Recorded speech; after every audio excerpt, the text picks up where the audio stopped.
Welcome to Saturday Night at the Movies, the podcast that celebrates classic, cult, and current films and the people that made them, and many other aspects of pop culture. I'm your host, Steve Rubin. Our producer's Ben Shrewsbury, and our signature theme was composed by Greg Lehrhoff. Here it's always Saturday night, and our mission is to chronicle film and pop cultural history one memory at a time. Tonight, I'm going to try and answer the big question that is plaguing 007 fans around the world. Who will be the next James Bond? Helping me come up with some kind of answer is my perfect wingman, author, art director, graphic designer, photographer, scriptwriter, film archivist, event producer, exhibition designer, video director, editor, and merchandise designer, Graham Rye, who is the founder and editor-in-chief of the venerable 007 magazine, which has been supplying insightful facts, fascinating images, commentary, and behind-the-scenes pearls to the world since 1979. It is the epicenter of the James Bond world. Later this year, Graham will be returning as we both celebrate the 60th anniversary of Thunderball. Welcome, Graham. Hello, Steve. There's been lots of Bond news lately. It kind of been ricocheting around the world. I'm curious what the feeling in your neck of the woods is about Amazon taking over the creative on the James Bond movies. The feeling in my neck of the woods. I don't know, neck of the woods. There perhaps needs to be an axe man chopping down some trees, I think, before they can see where they're going. Because sometimes you can't see the wood for the trees. I think they need to be very careful how they move on this. And I don't think it should be rushed out. And I don't think it needs to be something that replicates what's gone before. We need to go back and start again. But it needs to be with the right actor. And that's the most important thing of all. If you haven't got the right actor for the role, you might as well not bother. And I think the majority, well, not the majority, all of the faces that I've seen put forward by mostly the media, who are probably in a league with the bookmakers. Before we get into specific names, and we're going to go through the litany, Yeah, do you think that we're all kind of scratching our heads to see why Barbara and Michael surrendered the creative, and we've heard for as much as $1 billion, which seems like an insane figure for people who already have more money than God. Do you think? Do you have an opinion about why they surrendered at this point? well, I think probably they got tired of it. They got probably sick to death of it because it's a hard slog. You know, you're working very long hours all year long, um, and even if you've got a lot of money in the bank, it doesn't negate the hours and the hard work that you have to put in. And you know, I think Barbara was 65. Was it today or was it yesterday? I think yesterday. Mike's coming up for 85. His health hasn't been terribly wonderful in the last few years. You know, you need some special good time for yourself, especially towards the end, you know, and your later years. And who needs it? You know, Well, believe me, I know how that feels.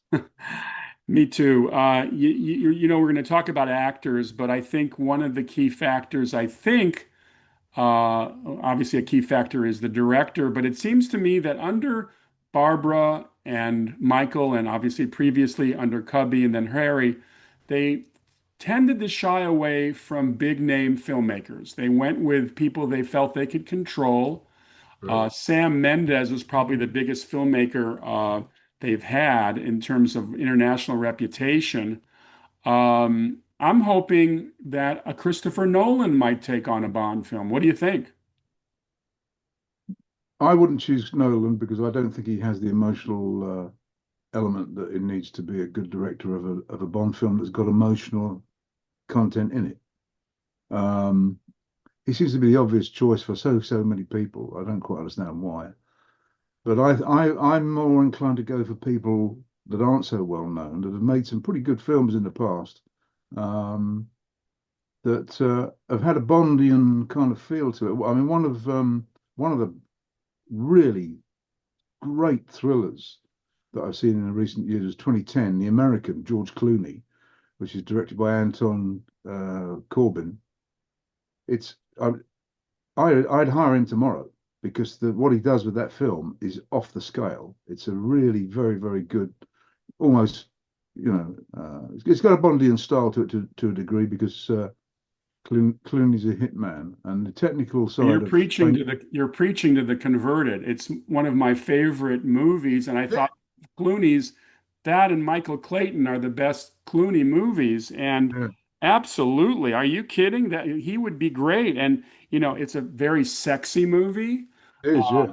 and Clooney has never been better.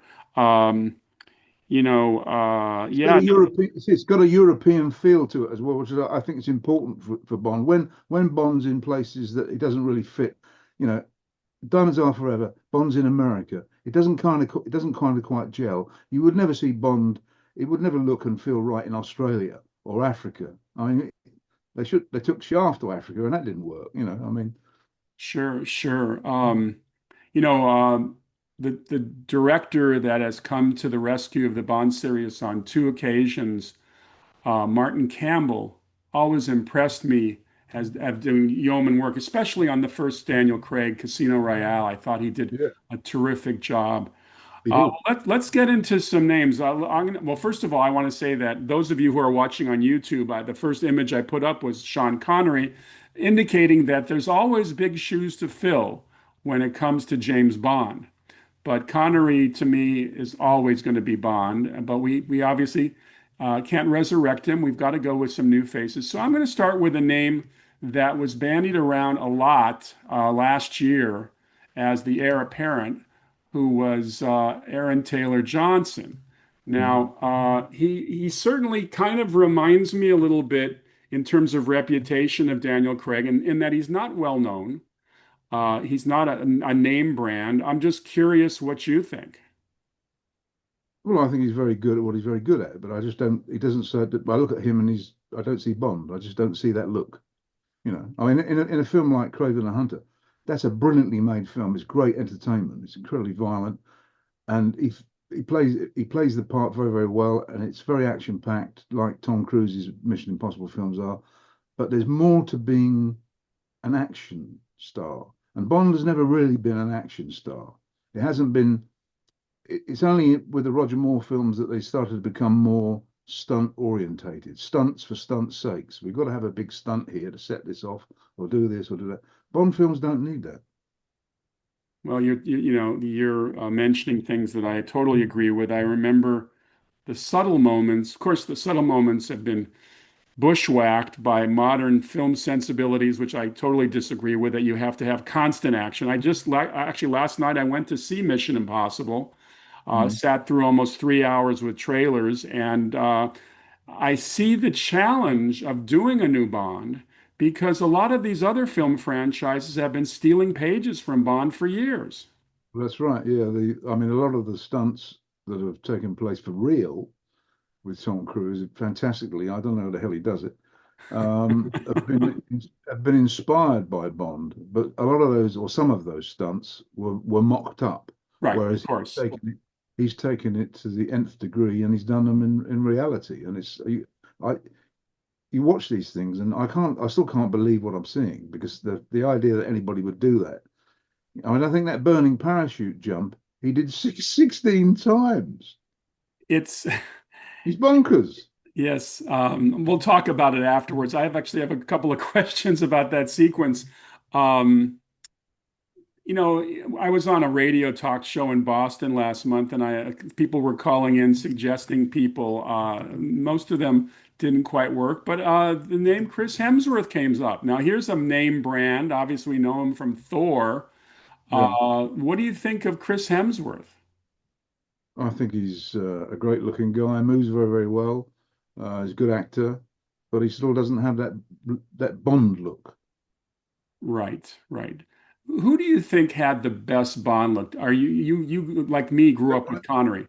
Well, there is only one Bond look that works for me, and that's Connery. Everybody else tried to do the best they could, and they all did pretty well, but they didn't match Connery. Nobody could match Connery.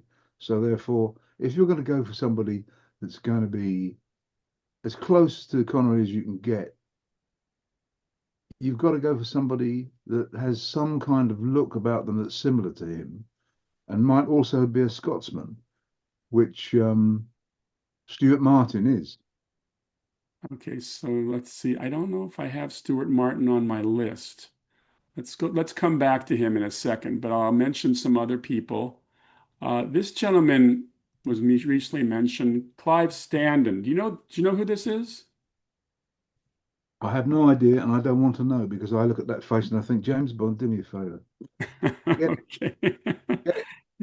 He's a little too. I don't picture Bond being a baby face, and he's still a little No, baby face with me. Now, this guy cleaned up. Well, I shouldn't say cleaned up, dirtied himself up quite brilliantly in the Gladiator 2 movie. Who was Paul Mescal, but yeah. and he was very gritty. Mhm. He certainly was a good fighter. Any thoughts on Mescal? He's not Bond. He's not Bond. No. Okay. See, I'm glad we're talking because I know I won't get any baloney from Graham Rye. Um, let's see. Now, a lot of people thought the easy choice for Mm. Bond would be would be Henry Cavill. He's been mentioned since the beginning. I've always said that he's been so associated with Superman and other things. But what do you think of Henry Cavill? Well, he has been too exposed to other um, franchises and different genres, um, and I think that he's got the look very much of a carved statue. He's very statuesque in his body build and such like. He hasn't got any. There's no cruelty in his face. I know he can act cruel. He can act tough and rough and such like. But to be a true Bond, you've got to have that ability to have that cruelness, which Connery had from day one. And he was helped by the fact that he looked older than he was. And because he had that gravitas of age, even though he was 32 when he made Doctor No, but he looked as though he could have been 42. But no, I mean, I expect that uh, my mind has slipped now. I've forgotten his name already. The guy on the screen. Oh, Henry Cavill. Yeah, I no, he's too nice. He's too It's nice. funny. James Bond is a good man, but he's not a nice man. He's a cruel. He could be very cruel. If It's you read the funny. Bond in the books, he can, well, he has to be as violent as he has to be, and sometimes he has to kill people, which is something he never enjoyed or liked doing, but it was part of his job. But he was a good man, ultimately a good man, but not what you'd call a nice man. He's not somebody that you would want to introduce to your daughter. It's funny because that was my big problem with all the Roger Moore years. Roger was the nicest guy you could meet. You'd invite him for lunch. Yeah. But he obviously won a huge, huge following of next generation Bond fans. It's interesting talking about the look of Bond. When I interviewed Terrence Young back in '77, he pointed to the first scene, not the very first scene, but when Bond comes to Jamaica, he goes to make a phone call to confirm that the guy who's come to pick him up, Mr. Jones, Yep. is an enemy agent because he didn't order a car. And the way Connery just looked at Mr. Jones, Terrence said that was the beginning of Bond. Yeah. This is don't mess with me, et cetera, et cetera. Now, I watched a movie the other day which has absolutely nothing to do with James Bond. I saw Mhm. a movie called Kong Skull Island, which is one of the King Kong movies, the big Yeah. special effects. And I was interested to notice that in the cast was Tom Hiddleston. Oh Now, yeah. we all know Tom from Loki, from the Thor movies. He's been in a Mhm. lot of things, and I never really thought of Loki or Tom himself as a physical guy. Mhm. But he impressed me in this movie. His whole look I said, geez, this guy could be James Bond. What do you think of Tom? Well, I think he can and is very physical. He's a great dancer as well. Um, but no, I don't see James Bond when I look at him. No, not at all. Okay, okay, that's fair enough. Let's move on. We're flashing through a number of people. Um, Now you talk about the cruelness of Bond. Now this wouldn't be my first choice, but Tom Hardy has made a career playing tough guys. And Yeah. He doesn't look very tough in this photo if you're watching on YouTube, but thoughts on Tom Hardy? Well, I just think he's again he's somebody else that's very good at what he does. Uh, he's a he's a brilliant actor. He can convey so much in his face and his eyes, but he's got a very brutish look and feel about him in all of the characters he plays. And the one thing that James Bond isn't is a brute, which is where Craig went wrong because as those films went on, he became more and more brutish and was just like an athletic thug, you know. Yeah, it's funny because you used the word brutish. I was using the word thuggish. He Mm, definitely came across that way. yeah. I have to hand it to Daniel, though. He of all the Bonds that followed Connery was the one, for me at least, who really carried the flag high. Even though the movies themselves were very inconsistent with some Mm. stinkers, he was always good. Yeah. We can talk about it now that he's done with Bond. Well, I could talk about it when he was still, and if he was still playing Bond. That first film, Casino Royale, is brilliant. I would put it in the top, in the top five Bond films of all time. But when I watched that film, as much as I enjoyed it and was impressed by it, I never once felt that I was watching James Bond on the screen. Interesting. And what for you were the telltale signs that indicated that? He doesn't resemble James Bond physically in any way, shape, or form. He's too short, and he's got the wrong look. Yeah, we referred to him disparagingly when he was first announced as that blonde Bond. But I have to say, within 10 minutes of watching Casino Royale, I was caught up in it. And I think that's partly due to Campbell's Oh slam yeah, yeah. action. I was caught up in it as well, and it was everything to do with Martin Campbell because he really knows what he's doing, and the same way he did with GoldenEye.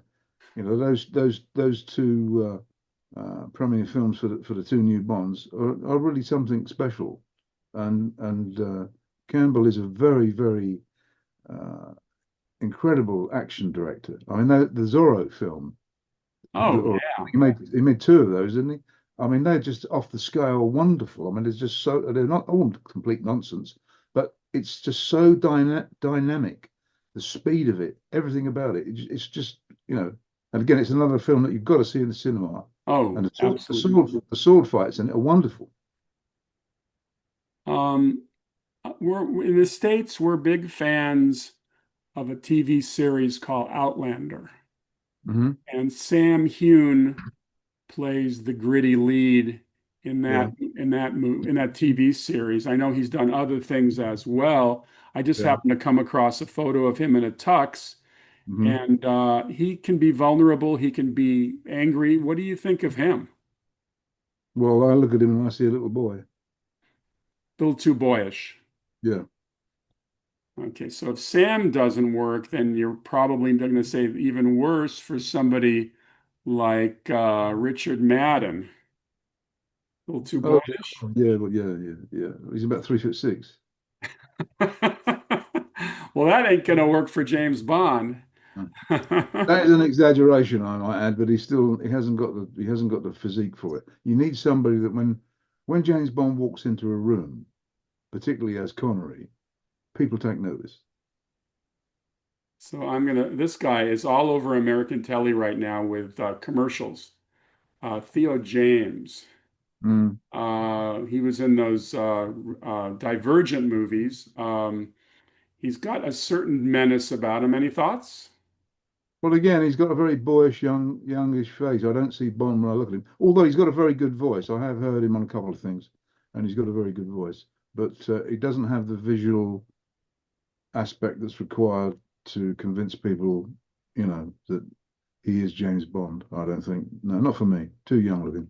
Now, while we're on the phone, I am going to pull up my Google and find this actor. What was the name of the actor you mentioned at the top of the show? Stuart Martin. Stuart Martin. Okay, everybody bear with me for a second. I'm going to put up Stuart Martin's image. I sent you a shot by email just before we spoke on the phone, actually. I think I've found him. Let me see if we can put him up here. Let's see. Save image. Do, do, do, do. And this is called instant research. Now I am going to pull it into us right here. The magic of, The shot I've got on file is him with a bit of a beard, couple of days growth, and yeah, a I black think it's probably the same and a footage black that was on polo that. neck, which is a good shot because it Here gives he him. is. There he is. Yeah, This that's not the best photograph of him, but that is Stuart Martin. But you like him. Now tell me why you like him. well, to start with, he's got the physique, he's got the look about his face, he's got the voice. He's Scottish, which helps. Um, he's got the physicality. He moves very, very well. He's very good at light-hearted banter, but he can also turn on, the action. He's a very physical actor. There's one scene in I can't remember the name of the title of it now. It's set in Davy Crockett days, and there's a um I can't think of the name of the damn boat thing now. You paddle it, a canoe. Thank you. Right, okay. And it's got a baby in it, and it's running away down the river and such like. And he runs along the riverbank, and dives off the riverbank, both hands in front of him, into the water to get to the. And it's all done in one shot. And he really, that's something to do that, to have the ability to be able to run, jump, and dive into a river like that. It's not many people that could do that. It's the sort of thing that normally, once upon a time, would have been taken on by a stuntman. I So think both he's got a great deal of physicality. Plus the fact he's 6'2". You know, he's Cub, got he's got the height, he's got the build, he's got the looks. When I put his picture up in when was it? 2013, I think it was.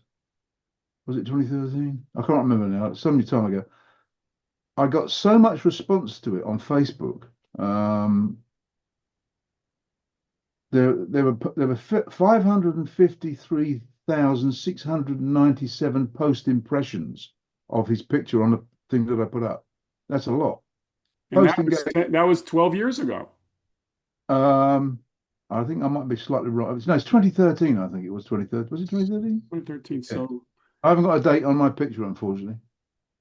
But if anybody's listening or watching who has access to the Amazon people, and they'll hear about this because I'm going to send over this podcast. yeah, This should be very helpful. I had no idea this guy existed. And the other thing that I feel strongly about, which helped Craig, was we don't know this guy. I mean, at his very core, James Bond is supposed to be a secret agent. that's So right. he shouldn't be a guy he recognized, even though obviously we know that Chris Hemsworth would be playing a character, but he shouldn't be so recognizable. And I That's like right. the fact. That's what I think that, like I said, I think that's what worked with Daniel Craig. 'Cause I didn't know who, I kept on saying, who is this guy? Who is this guy? Well, I think lots of people would say and react the same way with Stuart Martin. They'd say, "Well, where has this guy been for the last 25 years? Or what, why haven't I seen him? Or what, And a lot of people won't have seen him. And that's one of the other aspects, I think, of the reason to cast not somebody like him, but to cast him. I'm 100% serious. I'm 100% behind him playing James Bond because I don't think that there's another actor out there that looks the part, that can carry the part off in the same way that Connery did. I'm not saying he needs to be a complete clone of Connery, but you go to the original and you watch the original and you learn and take what you can from that, and then you add own, you know, your own soup song or whatever I to it. think when you were talking about Davy Crockett time, you probably were mentioning a TV series called Jamestown. Was that this series? Yeah, that's the one, Jamestown. Yeah, Yeah, yeah. 2019. 2017 to 2019. He plays a character named Silas Sharrow. Mm. If anybody wants to track Stuart Martin down, try to find a TV series called Jamestown. I'm looking at some of his other credits. Mostly he's done guest spots, but not necessarily the leading actor. So yeah, no, that's interesting. Mm. Interesting. I wouldn't say that I wouldn't, although he's been in some sort of, very, very well made productions. I don't think he's been exposed to a lot of big audiences. Hmm. Although I was saying that some of that TV stuff he's done has been seen by a fair few people. Um, there's the other series that he was in. He left it after the first series, I think. The Duke. I can't remember what it's called. My memory's gone these days. The Duke and something like Yeah, I'm looking it up. So I don't see a Duke. Let's see. He's done Taggart, he's done Hatfields and McCoys, he's done River City, The Field of Blood, Hepburn, Babylon, Silent Witness. None of these shows ring a bell with me. Now, let me ask you a question. Are you familiar with this actor? I didn't know too much about him. Tom Hopper. That Tom Hopper. Tom Tom Hopper. Hopper. No, I've never heard of him. Okay, And he again, he hasn't got the look. yeah, again a Hasn't got a little too look. baby faced. Yeah, Let's I mean, he's a big guy. He's got the short shoulders and he's got the biceps. He's got a good physique. But it's not about being built like Arnold Schwarzenegger or Arnold Schwarzenegger's son. It's having the look. It's the facial look. It's the construction of that Bond look. When you look at Connery and you look at the illustrations that McGuinness and McCarthy did for the 60s Bonds on those posters, and even more so the From Russia with Love UK quad by Renato Frattini, that's the Bond look. And it comes from Connery's face. There isn't anybody else around then or now, with the exception of I can see those kind of artworks painted again. Unfortunately, not by those guys because they've passed away. But and I'd love to see a fantastic illustrated poster campaign again. It's about time we got away from all this bloody Photoshop crap, which is about as imaginative as making mud pies. Um, There's so much pressure on Amazon now, not Barbara and Michael, to get it going. I wrote I decided I haven't had any response from it, but I wrote a little white paper that I sent over to Jeff Bezos and some of yeah, his creatives saying the things that you cannot do with this series. And one of the things I really was emphasizing was that they can't dilute the Bond series by suddenly greenlighting television series like they've been doing with Star Wars.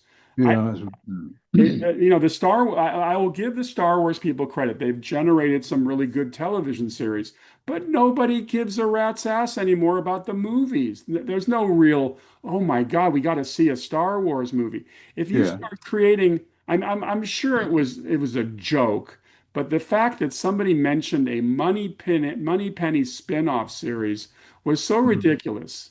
A Felix Leiter series, Golfing with Goldfinger. I mean,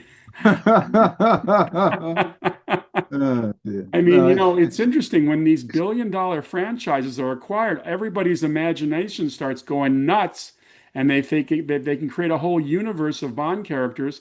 This mm. isn't Star Wars. This isn't Lord of the No, no. Rings. Well, they all think that they're suddenly experts at something or other, and none of them are. None of them are experts at it at all. Just because you've seen all of the James Bond films, and you may have seen them half a dozen times, doesn't make you an expert on what makes those films work. No way. Well, that's interesting.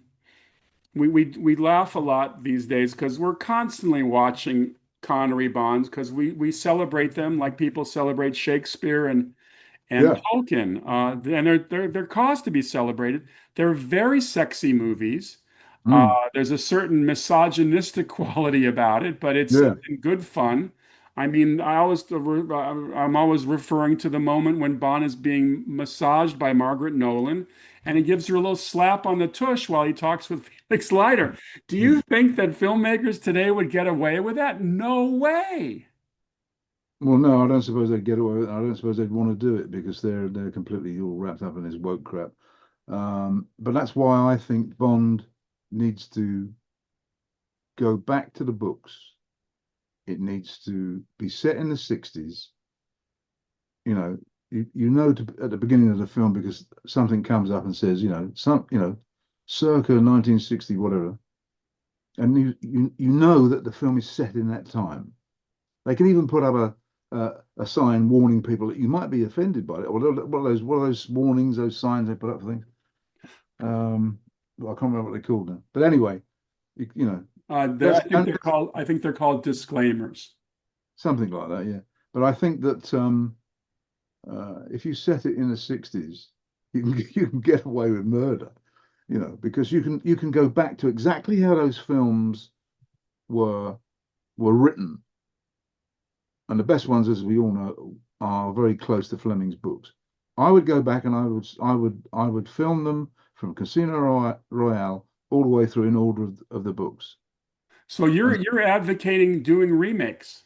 oh yeah, yeah, yeah. I mean, it's people. I mean, once upon a time, I have to say, once upon a time, if somebody had suggested that quite a few years ago now, probably when they were still making I don't know when it was, but I would have got what I can't stand, blasphemy. But I'm older and wiser now, and I see that what made those films work so well was they were based in a very well structured story that was written by Fleming.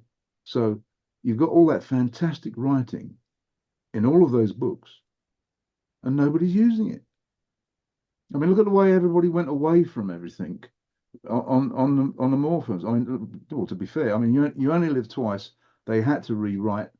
They had to have a completely different screenplay from the book because nobody would have sat through something that was so dour and depressing as that story can be seen to be. But today, in the kind of filmmaking there is today, the whole idea of Blofeld being Guntram Shatterhand and having a garden of death where there's so many Japanese going there to kill themselves, and he's becoming an embarrassment, and the Japanese Secret Service contact the British Secret Service. "Oh, we need somebody over here to do. We can't be seen to get rid of this Shatterhand man and his very ugly wife.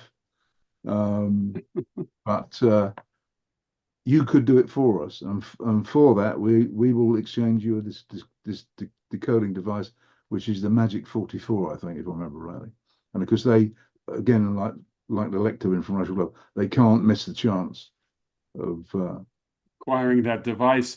It's well, yeah. interesting. You And mentioned the idea, and this is why you'd have to make Majesties again, because the idea of Bond discovering that this gun from Shatterhand, by looking at these various slides that come up and when Tanaka is briefing him, and he sees it's Blofeld, suddenly the mission becomes a mission of utter revenge because it's the man that's responsible for killing his wife. That's when the drama in those stories really come together.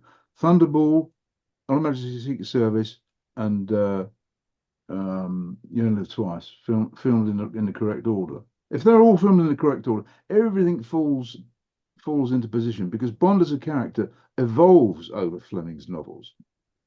He's a very different man by the time he gets to Thunderball, and he was in the first wonderful book, Casino Royale, wonderful book. well, it's interesting. The whole concept of remakes is predicated that the majority of your core movie audience, 12 to 24, 20 to 30, whatever that core audience is, the repeat film goers, they're not as familiar with Bond as all of us, the Right. generations that have preceded them. So you could do a remake, although I would think it would be sacrosanct to remake Goldfinger, which I consider to be a perfect movie. But Mm. then again, for a new audience, it would have, first of all, you could bring in new actors. There'd be an interesting want to see quality because certainly old salts like us would be curious to see how they do it. And then you have a whole new audience. Another movie that I thought that they could redo and make it, the Roger Moore films. Again, I don't want to disparage Roger because he brought new people to the series, but like a film like The Man with the Golden Gun was so Mm. lighthearted, and the book was much darker. It Uh, is, yeah. not one of Fleming's best books, but certainly No, they, yeah. tend to I tend to find it. I disparage people that say, "Oh, I'm not going to bother reading Man with the Golden Gun because I've read so much about it." So, you know, read it. People should make up their own minds because it's not as bad as a lot of people make out. It's still pretty good stuff. And when Bond is up against Scaramanga, in the swamp towards the end of the story, after he's had this battle on the on a miniature train that runs through the swamps, which Fleming actually based on a miniature railway that runs just a few miles from where I'm sitting, across Romney Marshes. That's where he took the idea from.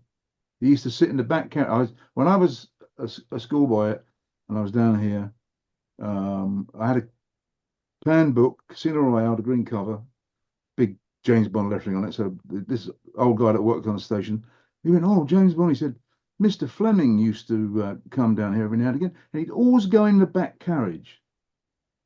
Yeah.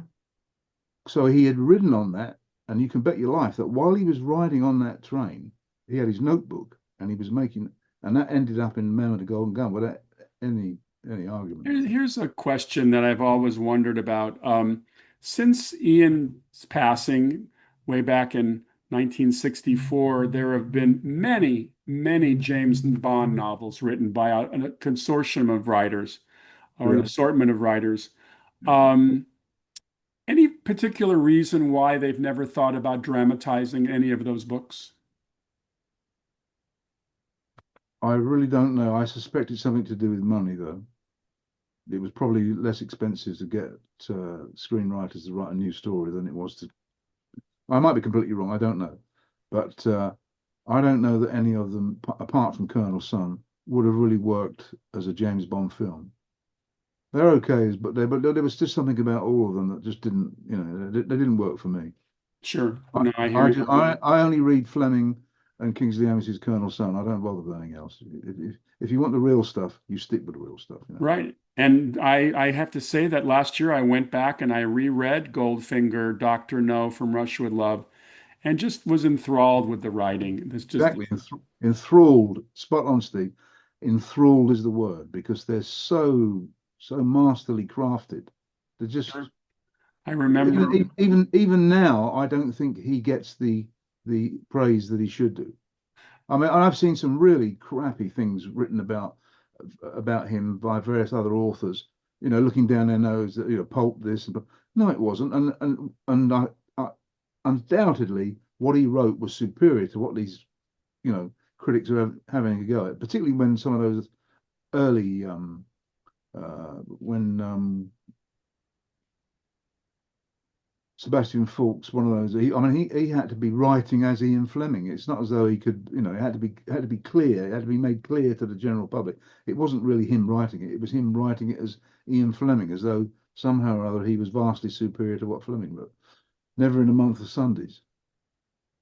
I'm going to mention a movie I just saw recently that I wasn't well promoted, but I'm going to bring it up because Ian Fleming is a character in it. I didn't know anything about this movie. I think it was just a question of it just yes, 2021. You probably know it well. It's called Operation Mincemeat. Hmm. Do you know it? I know of it. I haven't watched it though. Oh, it's delightful. It's absolutely delightful. Colin Firth is the star, is always wonderful. I think Colin, interestingly, if he at a younger age could have been a Bond candidate. I always liked him. Mm. Um, but it's well worth watching. It's kind of a retelling of that story, that fabled story of the British dropping a body off the coast of Spain with the Ah, plans for the Pas de Calais invasion yeah, of yeah. France to distract the Germans. And I think that was made into a movie many years ago called The Man Who Never Was. That's right. The man who never was. Yeah, Yeah, yeah. it was very good. Well, Which is a we have brilliant, which is a brilliant movie, but I don't like the way they glamorize and distort Fleming in all of these different movies. I mean, the the the one they made in '89, the TV movie GoldenEye with Charles Dance, that wasn't too bad, but even that was stretched so it was like a poor man's James Bond film, which really should have been like that. And then there was that awful one that Jason Connery was in, which was a bit of stunt casting. right. Personally, if I'd have been him, I'd have run a mile. It was just silly. Graham, in your travels, did you have a time to spend a little time with Sean? Well, I bumped into him at Palmer Studios when I cycled over there when I was a schoolboy. And I got to know one of the guys on the gate pretty well, and he used to give me the call sheets, some of which I've still got left here. And one day I was there, I cycled there, and I was in the gatehouse talking to him, and there a car came up to the barrier, and he looked. He said, hang on, Graham, I think you might be in luck here." And he went out to the barrier to lift the barrier up, and the car came out slowly, and it stopped, and he leant in and he was talking to the chauffeur, and he went like that to me, quick, quick. So I went out there thinking, I don't know what's going on, And as I get to the car, the back door opens, and out steps Connery. I was, I mean, I was only a schoolboy, and he was just this was big 6'2" guy, and I just had a chance to ask him I said to him, "What have you been doing today, Mr. Connery?" And it was the day that he'd gone down that metal chute Oh, and for Dr. twice. No? No, and you only live twice. With And he Tanaka's hurt, voice. yeah. And he'd hurt his back because he put his hand on his back. He said, "Yeah." And I said, I think I've done some injury to my back." He said, "Tomorrow a stuntman can do it," which is exactly what happened. Because if you look at the height, he comes off out of that, and lands in the chair. It's a real jarring motion. So he probably did hurt his back. And because it's when you see it in the film, it's cut between him actually going down the chute and some back projection as well, and then all the shots of somebody going down the chute with their hands like that over their face. That's Bob Simmons. Yeah, yeah. I And then would I have bumped, thought. then I bumped into him one other time. I was on my way to see Eon Productions about something to do with one of my Bond Girls books that I was doing. And as the taxi pulled up, and there was him and Michelin walking down the road, and they were going to the Curzon cinema to see um, a Bertrand Tavernier film, These Foolish Things. And anyway, walked up to him as they were coming along. So we was like met, and I could see this look on his face as much as oh, not another one, because he was pestered all his bloody life. And I just said, "Hello, Mr. Connery," and he introduced myself. I sent you a copy of my James Bond Girls book. And then somehow or other he twigged with it, and he realised I wasn't a nutter. Well, I don't know so much about that, but anyway, I just said, I said, it was a bit cheeky. I said to him, it's funny enough, I said, "I'm just going around the corner to have a meeting with your ex-employers." And he sort of went, I said, "Eon." He said, "Hmm." He said, "I hope you get better luck with them than I did." Yeah, and then he just shot his sleeve and looked at his watch. He said, "You must excuse us now, but the wife and I are going around the corner to see a movie." So off he went. And before he got another 15 feet, two women from the opposite side of the road from an office, and another one, because they'd seen him, and they all, and that was the sort of thing that he had to put up with all the time. Yeah, Some especially somebody on especially somebody on pestered him. especially on You Only Live Twice in Japan when they were coming into the bathroom and watching him take a pee. I mean, it Well, got what it was worse than that. He was sitting on the loo, and they were putting the camera under the door. oh God, it's Yeah. just no no no no no whatever that no is. Anyway, well, Graham, we have a lot to look forward to. There's always good news in the Bond world, and certainly enough to keep your magazine going for another 50 years. Hmm. Hopefully. I've got some hardback versions of it coming out soon. Oh, very good. A lot of the really good back issues have been out of print for some time, and the most effective way of getting them back into print is doing these hardback versions. So that should be, where are we now? June. Should be up. It should be up on our website in July sometime. Oh, fabulous. Well, we'll promote them here.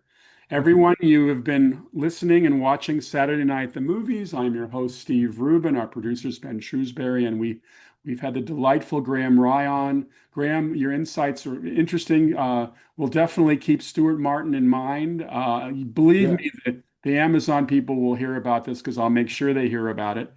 And for those of you who continue to watch and listen to this show, thank you so much. If you have an opportunity to give us a positive nod, we always enjoy that. Also, please tune in to our other podcast, Tales from Hollywoodland, which I co-host with Julian Schlossberg and Arthur E. Friedman.